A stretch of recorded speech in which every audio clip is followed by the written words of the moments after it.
Buddy.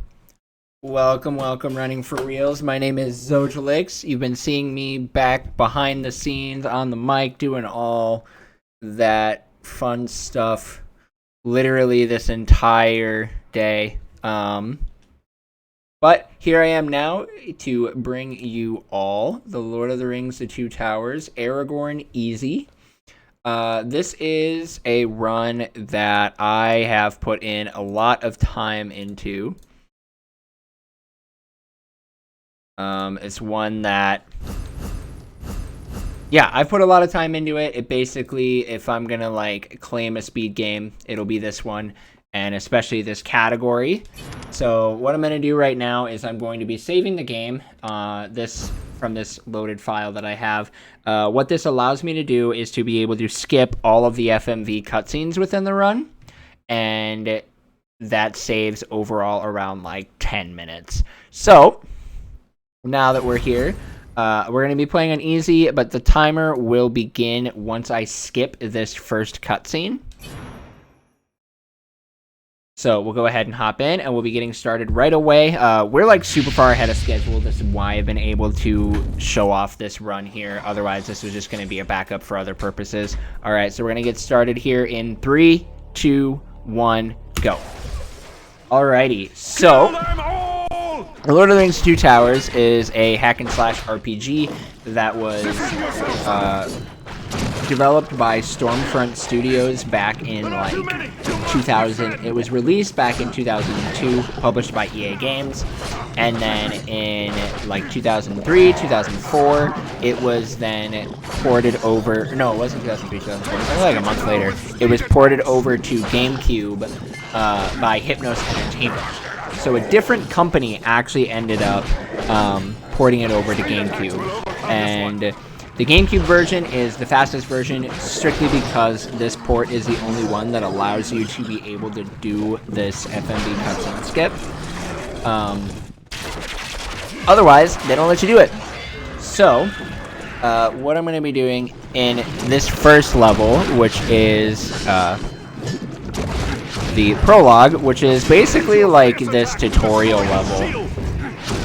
The game has you basically just fighting enemies for about 3 minutes, and we want to get a very specific amount of EXP.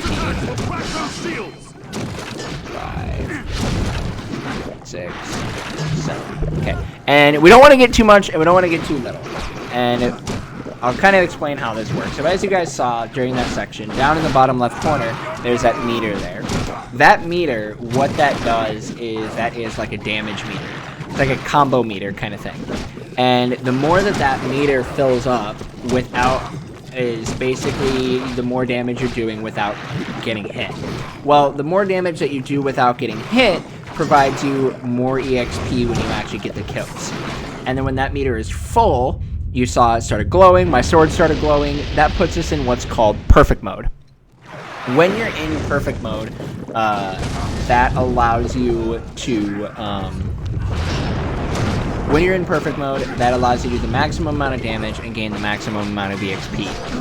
So, for that, we want to get about 6 or 7 perfects within this prologue. That gets us about 1,000 to 1,500 EXP. That's kind of like the happy zone of what we're looking at. And the reason why we don't want to just spend this entire time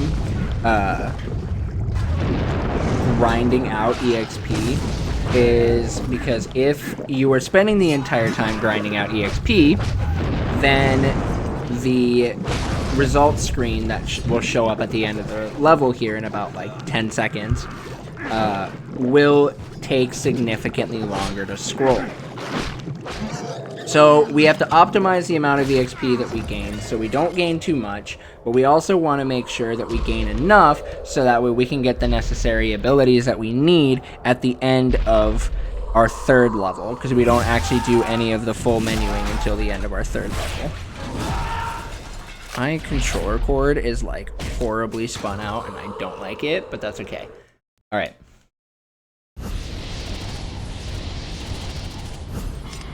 So we got the amount of EXP that we needed, and we don't want to save because, well, saving is slow. And then we'll move on to Weathertop. Weathertop is a very mechanically cool level. So what we're going to be doing is we're going to be stun locking these ring wraiths using our torch. But we're doing our stun lock in a very specific way. Because we don't want to get into perfect mode too early. Keep away from them.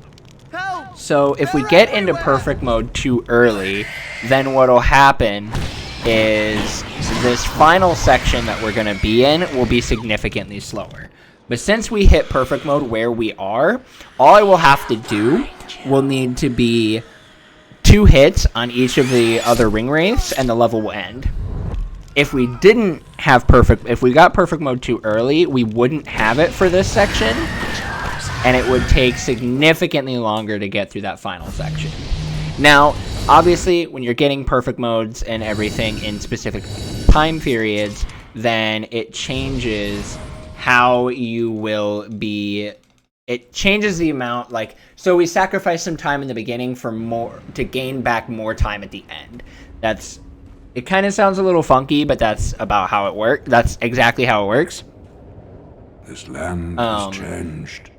And now we're able to get through that, having that go as clean as you could be actually asking for. We're off to a very, very good start for this run. And now we're into Gates of Moria. Gates of Moria is... A lot of the levels in this game are going to be very self-explanatory. It's just going to be running from one section to the next, trying to avoid taking a lot of time to kill enemies. And that will be coming for a multitude of reasons. You don't want to kill too many enemies too quickly, because if you kill too many enemies too quickly, then, well, if you spend a lot of time killing enemies, then, well, you're spending a lot of time killing enemies. And on the other hand, if you're spending a lot of time killing enemies, then the results screen at the end of the level is longer. And you'll see that come into play a lot more in the last 2 levels, which are basically purely combat levels. Because that ends up, you kill like over 100 enemies, and so the results screen takes about like 30 to 45 seconds. Uh-oh. So like here we got a little stuck, but we're okay. We managed to get through. Ooh, this is really unfortunate. Okay, we're good. We're through. Nothing to worry about. Nothing to worry about. You guys were worried? Nah. You got nothing to worry about. Now here, we're running along the side of the water. Because if we were to go into the water, then Aragorn would kind of do this like waiting animation, and he'd go slower. Plus, there's a lot of enemies hiding in the lake, and we don't want a bunch of enemies in the lake. So this boss fight, pretty self-explanatory. You parry the tentacles, you cut the tentacles. Once you cut the tentacle, the Watcher in the water is going to show up. You shoot him. Rinse and repeat. This is one of the few like major RNG sections in the run, because the tentacles can come in various orders. Fell beast. And you really don't want them, like, if they all come at once, then when they respawn, they'll be a lot slower. Overall, that went great. So we have the EXP that we need. We can now buy the abilities that we want, which are Isildur's Swift Terror and Ranger Fury. They are very, very powerful abilities. Ranger Fury is going to be giving us the most amount of damage that we can do to some singular targets, and Isildur's Swift Terror will be able to help us set up for taking out a lot of enemies at once, and getting a lot of EXP. So this is Balin's Tomb. Balin's Tomb is an interesting level because it starts off with a lot of just combat. We want to kill a lot of enemies, and that's how a lot of people will think it is an auto-scroller. And they will be like, oh my gosh, you're in another auto-scroller. You played the game for like 5 minutes, and now you're already in another auto-scroller. very much not an auto spotter. And there actually is some very, very specific strategies that we are doing in this section. Because we have to kill enemies quickly, we are going to be utilizing perfect mode. Because as you can see, now that we have our bow, we can one-shot enemies with a quick shot without even having, without having to do any aiming or anything like that. As long as we hit our target, they die in perfect mode. But there's more than just we're getting into perfect mode and shooting enemies. My positioning while I'm in perfect mode, where I am standing right now, is very, very intentional. If we were to be, super far forward, for some reason, the game would not acknowledge the kill as much. But for where we are, I can be standing here and taking out a lot of enemies, and not having it be more effective. Now at this point, I've done a lot of enemy kills, so I don't want to be in perfect mode when this phase ends and we move into the boss fight. So I'm just going to be doing some speed attacks here. Normally I would set a timer for it so I can kind of keep track, but I haven't been able to do that yet. I wasn't able to do that. But as you can see, that ended exactly where we wanted it to, and now we can move on to our cave troll fight. So for our cave troll, we're going to wait for him to take a swing here, and then we're going to go 4, 5, 6, 7, 8. Oh, I miscounted. That's fine. It doesn't really affect anything. My timing's going to be a little bit more tight in the second phase. It's supposed to be 8, 9, but I can just go boop, boop, boop, and he's dead. And that is why we didn't want to enter perfect mode too early. Because if we were in perfect mode too early, then we wouldn't have it for that second phase, for that troll. And then the troll would have taken significantly longer to die. Now, this is a really long and awkward menu. But honestly, we got through that really, really nicely. So we picked up our first bow upgrade, we picked up our one and only health upgrade, and then we picked up Rising Attack. They are very, very specific abilities that we get. Without Rohan Bow, which is our bow upgrade, this next level would be an absolute nightmare because our bow would not do enough damage to be able to one-shot enemies in perfect mode. Now, our health upgrade is purely for safety. We don't honestly need it, but if you don't have a health upgrade, then the end of the run becomes a lot scarier. And so we still, even in my world record, which is 47 minutes and 57 seconds, we still pick up at least one health upgrade just to be safe. Now, Emon Hen, this level here, this one is very much a combat heavy level. You can see up in the top right corner, there's this number counter that's going down, as well as there is this meter with Frodo's face on it. That meter with Frodo's face will determine, it's sort of like your timer. So how this level exactly works is we have to kill a certain amount of enemies before that meter fully drains. If we don't kill the amount of enough enemies, then this strat is not going properly. I'm a little nervous because I don't like this. Okay. The strat did not go as planned, but everything is now fine. Actually not as fine as I wanted to, but Aragorn's tanky enough, it's not a big deal. Anyway, I already lost track of everything that I was saying. Fire's fine. Aragorn's fireproof. Yeah, so if that meter drains before we take out all of the enemies, then we fail the level. Now, as you can see, we've taken out more than enough enemies to not have to worry about our pacing for anything at all here. it still is just like, as a kid, I was so bad at the combat in this game that even if I was surviving and not necessarily dying by losing all of my health, I still was having some issues with taking out all of the orcs on time. And I thought that number for a while was just a suggestion, and until inevitably I learned that it very much was not a suggestion. And this level, too, in terms of it as a speedrun case, has been routed and rerouted so many times. We have tried just running all the way to the very end of the level and just taking out, like, not taking out any enemies until the very end. We have tried just fighting a bunch of enemies right away. Like, pretty much, like, if there's this possible strat idea, we've tried it.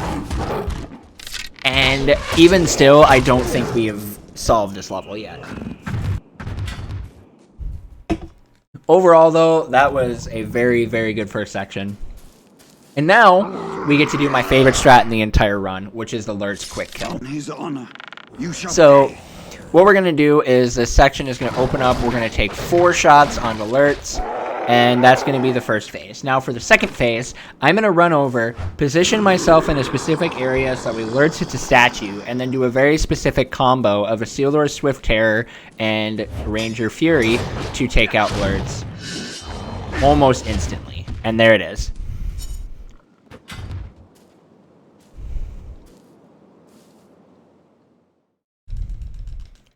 That was honestly a really good ammo on hand.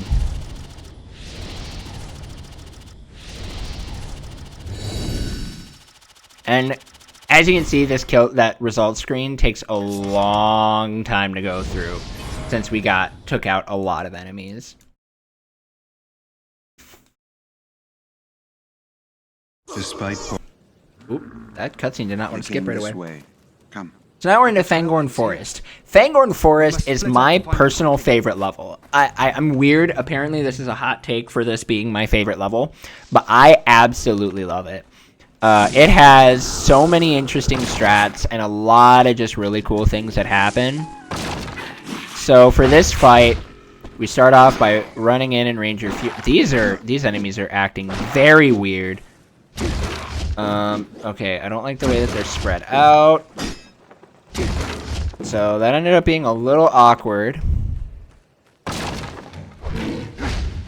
A lot of this level and a lot of the strats in this, like, we have set strats that we try to do, but because it's an RPG and enemies are never going to act the same, a lot of this run does turn into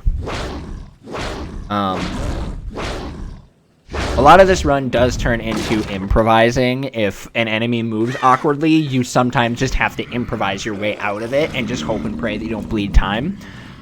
Which is very normal for RPG runs. You'll actually be seeing a lot of improv coming in the Spider-Man run later tonight that I will be doing.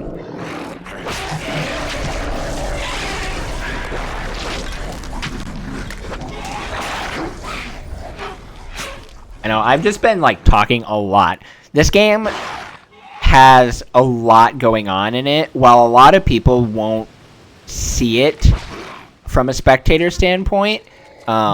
If you're even just somewhat familiar with this game, you will notice very quickly that there is a lot of things that I am keeping track of throughout the entirety of this run. And the amount of hits I'm doing, how I'm approaching fights, everything is very, very specific.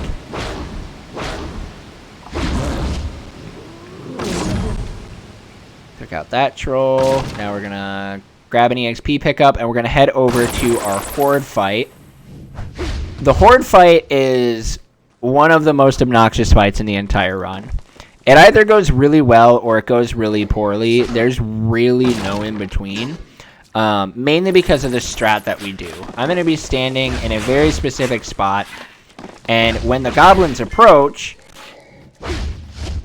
I'm going to be hitting them with a Ranger Fury, so that way, well, this happens. There is one goblin that has decided to awkwardly run away. But other than that, honestly, you could not ask for a better horde fight than that. That was incredible.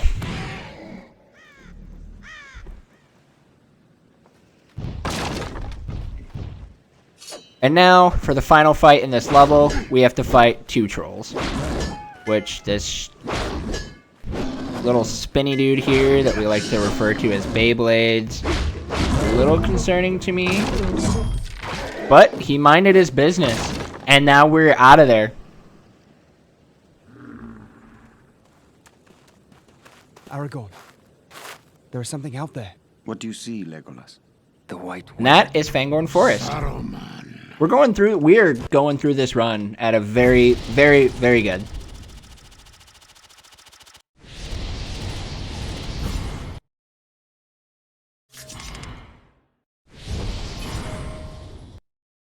(1932) Fangorn exit is insane, actually.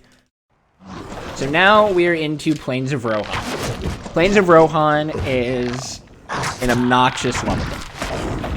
This is probably my least favorite level in the entire run. No, I wouldn't say this is my least favorite. I don't know how I would rate this level. I would say casually this level is really good. As a speed run, this level can be very, very obnoxious. Wow, okay. You must press on. I am needed elsewhere. I don't think I have ever had that fight go that well. You just need Gandalf to... Wow! Okay, Gandalf. Gandalf decided to go for a little stroll. So, the gimmick for this level is up in the top right corner, you can see there is this meter. Those are the villagers. If the villagers die... Oh, I goofed up really bad here, and this is really bad. Okay, no bueno. No! Oh my gosh. Okay.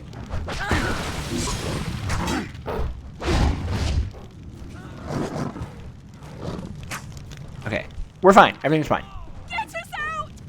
But if that meter drains for the villagers, then I fail the level. And each time a villager dies, then that meter drains a little bit. So, there are 2 ways that we've approached this. For a while, we thought that if you killed all of the enemy, if you didn't kill the enemies, you were pretty much just, like, doomed to fail. But then, I don't know, how did that Berserker die instantaneously? I wasn't in perfect mode. I have so many questions. Anyway, I think it was me who started with just, you don't have to worry about it, we're just gonna go. And so we just decided to go. And it ended up working out very, very well. And we ended up saving a lot of time. I think that was when the world record was still around like the 52 to 51 mark. And now world record is 47. So this game's come a long way since I have ran it. So in this fight, there is another meter. I don't know if you can see it underneath the villager meter there. That meter is for this couple here. If that meter drains all the way, then it doesn't matter. You fail the level no matter what. You have done all you can. But there, as you can see, we were able to get there quickly. A lot of the meters, if you're fast enough, don't really matter. So it ends up adding sometimes an unnecessary amount of fear. But nothing, again, too much that you really have to worry about. Now we've hit level 6, so we're actually doing we're doing very well on our EXP. Nothing to worry about for it. But now we're here into West Fold. I have seen it before. This level has a lot of explosives. But for the most part, other than the explosives, that's really about all you need to know about it. So, while I'm going through this level, you guys should take some time and donate to the Real Hope Project, because the Real Hope Project is amazing. They have a lot of... They're an incredible cause. They help. I've been saying it all day. You're probably sick of my voice at this point. Help us destroy them. But they like to, well, they work to provide, it's not that they like to, I mean, they do like to, but they work really hard to provide a forever home for every child. And being able to be a part of this has been one of the coolest experiences ever. And just seeing the impact that the Real Hope Project has had, not just in kids' lives, but even in my own. I say that because, for those who don't know much about me, I worked at a summer camp for a long time. And there were these campers that we had that were in the foster care system. And a couple of years ago, I saw that they were actually able to be adopted through the Real Hope Project. Like, they made a reel, and it was so cool to see just the amount of joy on their face when I was able to look at the follow-up video. They were siblings. We're able to look and see the follow-up video that showed off everything, like where they... Basically like a follow-up video for everything that was going on in their house. And just the impact of what their adoption had on them. And it was so cool to see that, because there was just so much joy on their faces. And to be able to put this event on, where even though we don't raise, like, even though we're a small marathon, to be able to still just raise money for the Real Hope Project in a way that creates moments like those is absolutely incredible.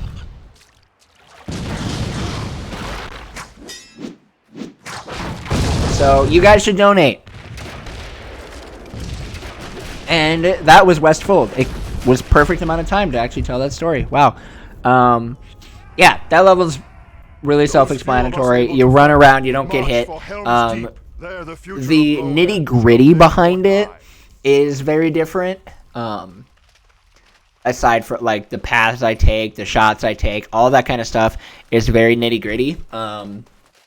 Nothing that really is honestly too interesting. But it is too interesting to explain. I mean, you could already just see based on what I do that I take a very specific path to make sure that I'm not getting hit by things. And getting through the level quickly, as you do as a speedrunner. So, we are now going into Gap of Rohan. This level is not the fastest level. Weathertop is the fastest level. But this is the second fastest level in the entire run. It comes down to 2 phases. That was phase number 1, which is taking out those wargs with that Ranger Fury there. And now we have our boss fight, Sharku. And we are going to be going for a Sharku quick kill, which will also be patterned with an RNG manipulation that also is focused around a specific way that we handle this fight here. So we're juking around these guys. I'm going to Swift Terror and go into perfect mode here. And all those guys are dead. And now we're going to manipulate Sharku's position here. He's going to be hitting us in 3 very specific places, and that's all based around where I'm standing. So that way he's here, he's going to go up on his feet, we're going to shoot him, go to a specific corner, Ranger Fury, and allows us to hit him twice, and instantly take him out.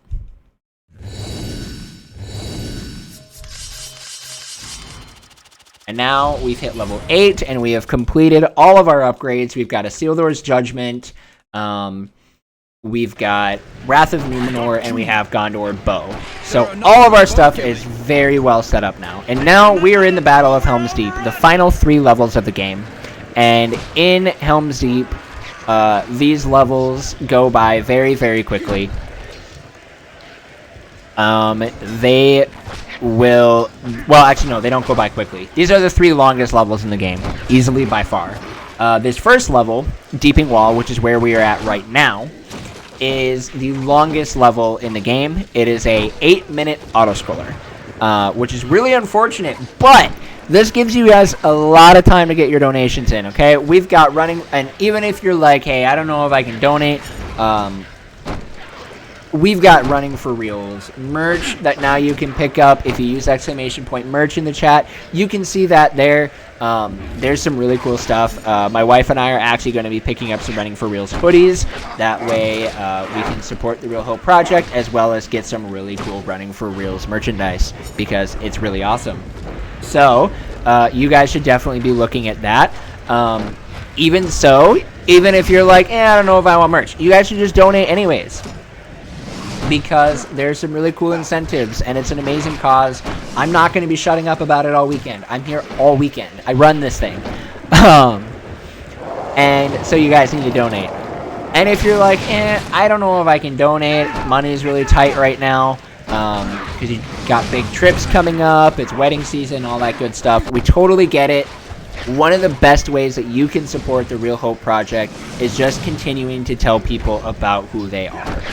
Going onto your X account or Threads or Facebook, if you use Facebook, and just saying, hey, I've been watching this speedrunning event called Running for Reals. They're supporting the Real Hope Project. If you have had any thought about adoption at all, you should check out the Real Hope Project so that way you can see what it is that they do and meet some kids who want a family. And so you can send them to the website at therealhopeproject.org. I know there's a direct link to it down below in the panels. There's also ! Cause, so you can go and see what it is that we're doing and supporting the Real Hope Project. That is one of the best ways, if you cannot financially support the Real Hope Project, to support them. Continuing to get their names out there. Right now, they are active in Minnesota, Colorado, Wyoming, and I believe there's more, and I'm sure the Real Hope Project's Twitch account will be able to tell me what states they are all active in. But Anne-Marie, who is the main kind of liaison between the Real Hope Project and this event, she is the Rocky Mountain Regional Director, so she operates out in the Colorado and Wyoming area, which has been it's super cool. The Real Hope Project is great. It's been super cool to see just how much they've been wanting to be involved with Running for Reals to make it as good of an event as possible. I mean, those videos, they took the time to make them specifically for this event, which is cool. It means that they care about what it is that we're doing, and so they want us to grow, and I want to see them grow. Yeah, you can see it there. Follow them on social media. Share all of their posts. And that is one of the best ways to support. So, while I'm running around and kicking down ladders for about another few more minutes, I'm just going to take a quick peek. No new donations have come in yet. Kind of unfortunate. But anyway, if you guys have been enjoying this... So, they're active in Minnesota, Wisconsin, North Dakota, Colorado, Wyoming, and Idaho. That's awesome. That's so cool. So anyways, if you guys have been enjoying this Two Towers run and you guys are interested in picking up the run for yourself, we have a incredible amount of resources. Despite the fact that we have had at most, I think, 5 active runners, we have a lot of resources that are available for getting into this game. You can run on emulator if you're like, I don't have a GameCube and they're expensive. We allow emulators on our board. We actually have a split console and emulator leaderboard just because they are different enough. So you can still run this game on, even if you don't want to spend the money. What I always recommend for people is if they do want to get into this game, I recommend trying the game out, doing a few runs on emulator, and then if you really decide you want to stick with it, getting it into console, because especially for somebody like me who likes to run at in-person events, I like to be able to have a hardware setup that I'm bringing to in-person events, and they're a lot more appealing that way. For here, it doesn't matter. You can run an emulator for Running for Reals. We don't care. Other events might. So that's always my recommendation. But if you still are like, I don't care enough to buy it, to spend the money to get everything, run it on emulator. Do what you want. We want more runners. It hasn't been the most active recently, but we do have a racing scene that's available. So if you guys love speedrunning races, this is a great game to be able to do that, especially since I'm really wanting to get that picking back up here soon, just because I don't have as much time to be able to sit and do like longer speedruns. I only really have about 2.5 to 3 hours every single day to do runs. But this game is an hour, so you can do 2 to 3 races with us and be good. Plus, the rest of the Lord of the Rings community is amazing. I'm going to do a majority of my shoutouts while I'm doing this run, just because I can, and we can move on quickly to our next thing. But my shoutouts that I have is to my first rival of this game. He hasn't really been able to run this game recently just due to his work life. That's 7 Swagmuffin 7. He was the first person who I ever had like a true speedrun rivalry with, and it was in this game. He's continued to push me. The first person I ever raced in a game. He's still a great friend of mine. I actually need to send him a message just to see how he's doing. And then my other rival in this game, Rylan Hand, he came in and got good at this game very quickly. Him and I have traded off world records for a long period of time as well. And he has always been a solid friend in my life. So huge shout outs to him. And then shout outs to Bloody Lifetime, who picked up this game specifically just to race friends and to hang out with his friends. Ooh, I need to get some kills here, which is not what I want to do, but I need to get kills to drop that meter a bit. Okay, we should be good. He's been very uplifting in my life, so shoutouts to him. Absolutely love him. We've got Caladair, the emulator king, the one who has been really strong at this game. Picked up a lot of categories and got really good at this game quickly as well. Shoutouts to PJ, Arts of Darkness, who is going to be running Return of the King actually tomorrow. He also is a very good Two Towers runner. So we've got a really awesome community, and one of the best and most uplifting communities I've ever been a part of in speedrunning. So you definitely want to be a part of it. But we have made it through our 8 minutes of kicking down ladders. Thank you guys so much for sticking around and being involved and being a part of it while I rant and rave about everything and about anything and everything that is either this game or the Real Hope Project.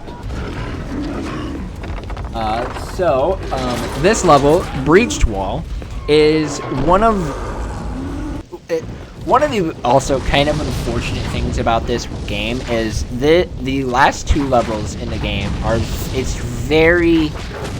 they're probably the 2 most inconsistent levels, just because their big focus is on killing a lot of enemies, and so it's how you go about these levels can be very, very random. We handle a lot of sections similarly, but you obviously have to adapt what it is that you're going to be doing based around how the enemies are going to be interacting with each other and interacting with you and the world around you. So we start off with this group of sappers. We just take them out by standing right here at the breach, taking them out by shooting them because one shot takes them out right away. And then we will be getting a clump of enemies starting here. And when we do that, we want to take them out. Ooh, this is going to be a good wave. Except for the one guy who's on fire. There he goes.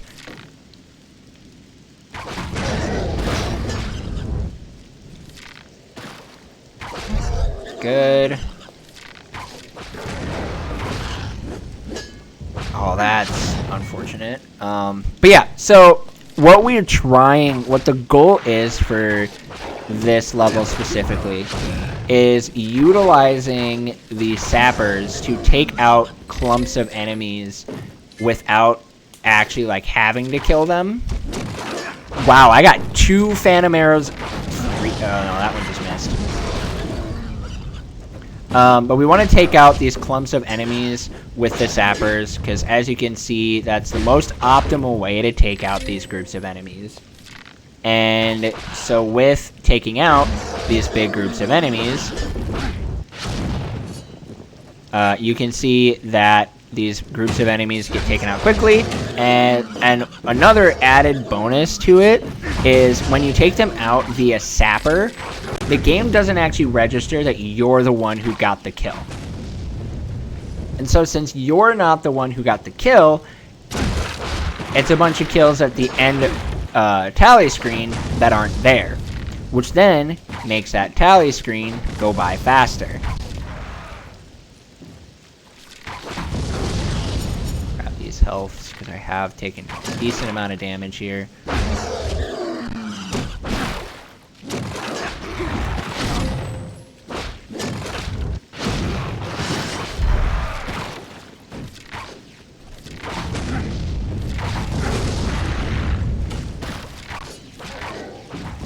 So one thing I haven't even actually talked about, because it really has not been, I haven't even used it yet, is in this game, when you are in your my Wrath of Numenor or my Ranger Fury animation, that is the one of the few times that you're actually invulnerable. So if I'm in that animation, the enemies will not hurt me. I'm just gonna run back here. Okay.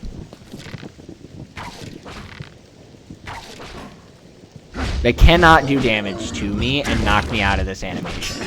Now, if I am charging it, they can hit me, and that's, that's just an unfortunate reality of the whole situation, is that they can hit me while I'm doing this, but while I'm prepping it.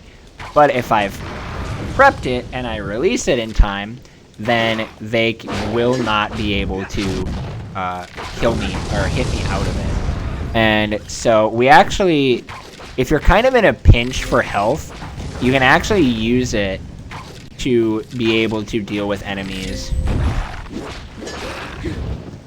To be able to deal with enemies like these sappers.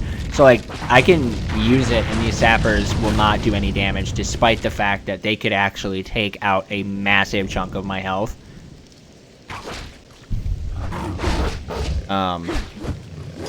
Oop, that was weird.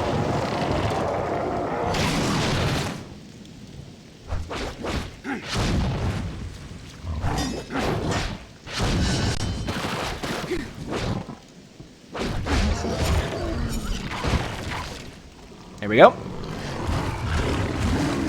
So, yeah, we use that a decent amount. You'll probably see it. Actually, you probably won't even see it at any point during the run now.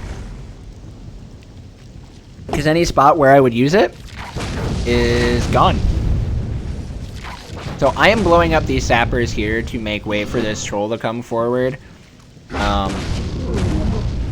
That way I can just hit him with the Wrath of Numenor, which is our fully upgraded Ranger Fury, and not have to worry about it. Now this sapper here, I'm going to try and stall him. I didn't quite get it. That's okay.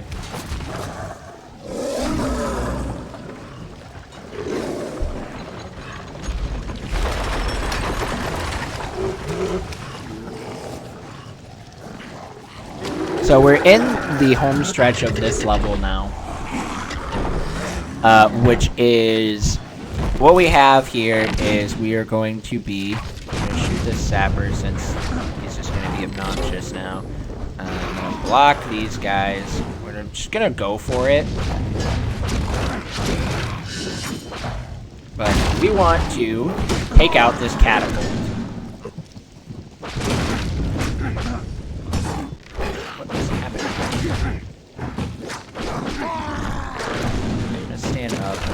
Oh no. The captain here is going to be obnoxious. Oh no, it's these archers that are going to be annoying. Come on, let me do the thing. I don't know how he hit me out, but whatever. Alright, so it doesn't look like we're going to be getting into perform again for the second section. That's okay. It happens, but we got through, and that's what matters.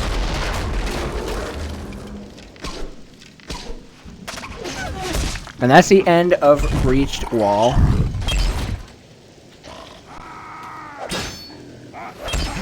I'll do a quick refresh here to check for any donations while we're waiting for these cutscenes.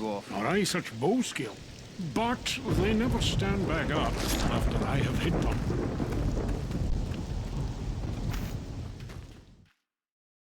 And now we are going to be going into our final level, which is Hornburg Courtyard. Hornburg Courtyard also has a lot of... It's very chaotic. There's a lot going on, but it's a cool... It's a pretty cool level. So we're just gonna hop into it quickly. We got about like 4 to 5 minutes-ish left in the level. And this level can also be... This is probably the #1 run killer at like a top level in this game. Just because it does have... It's very chaotic. Whereas like in Balin's Tomb, we had a lot of enemies that we could just swing and hit. This level, we don't have a lot... Like, a lot of the enemies that can hit us are shield enemies. So they're not just enemies that will just like boop us and we kind of flinch a little bit. They'll knock us over. Or they, like, as you can see, they come from like all different sides. So it's once again more than just a... We can't funnel them in the same way that we could in Balin's Tomb. And exactly like what the progression points are in this level, like we kind of have an idea. It's this first section of it that we're really the most, I think, unsure about. I just realized I don't think I have my subtitles on, which means... Oh no, I do. Okay, we're good. Whew, scary. Okay, so we got to the first progression point, which is we have to go save Legolas. And we're actually going to be going for a trick in here that is the Legolas cutscene skip. Or not the Legolas cutscene skip, but it's a cutscene skip. We're going to take out this enemy here. We're going to take out Mr. Captain, and we're going to hit this guy once, and then we're going to run.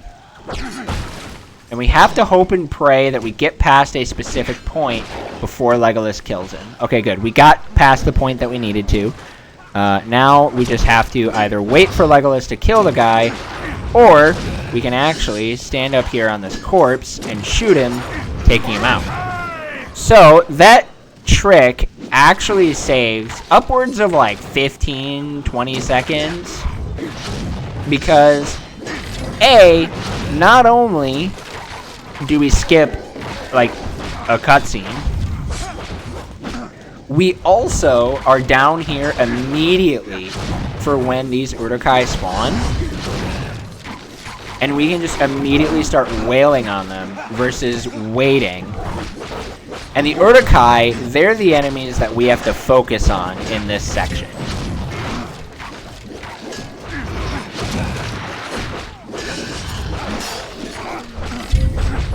So we are going to be taking out Uruk-hai here until we get that Archers on the Wall prompt.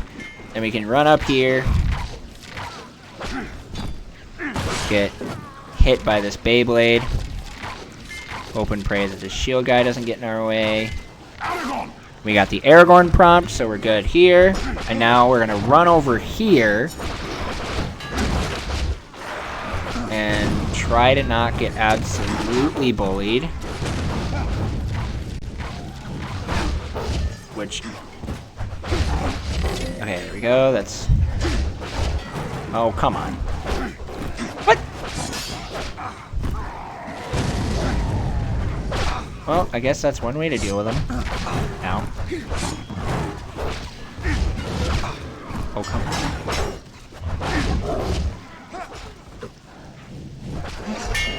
Alright. So now these trolls are spawning, which means time will actually be coming up here in just a little bit. Once I lose control after these trolls are dead, then we will be good. So I'm going to run over here, and I'm going to get some incredible spawn luck, actually, and time. Wow. That was a really good run. That was the Lord of the Rings to Two Towers, Aragorn Easy. Thank you guys so much for watching. I hope you guys enjoyed this run. I'm not going to give a shout out to Running for Reals for having me do this because I pulled it in because... Actually, this is what I'm going to do for this shout out. Shout outs to the runners for Running for Reals. Because you guys have been so on top of the setup and everything that we got about 40 minutes ahead. We got far enough ahead in our schedule that I pulled this run. And even now, we're still really far ahead. Like, I was supposed to be starting this run 20 minutes ago. 25 minutes ago. And I'm finishing this, and this is a backup run. But for all that, so you guys, for Running for Reals, have been doing an incredible job at being ready. Setup has been great. So shout outs to all of you guys who've been participating in this event. I absolutely love having you guys here, so thank you. But we're going to be going to a quick intermission, and when we come back, we're actually going to be doing a presentation with Anne-Marie Root of the Real Hope Project, and she will be just talking a little bit about the Real Hope Project so that way you guys can get a little bit more information. So don't go anywhere, guys. We will be back here in just a little bit.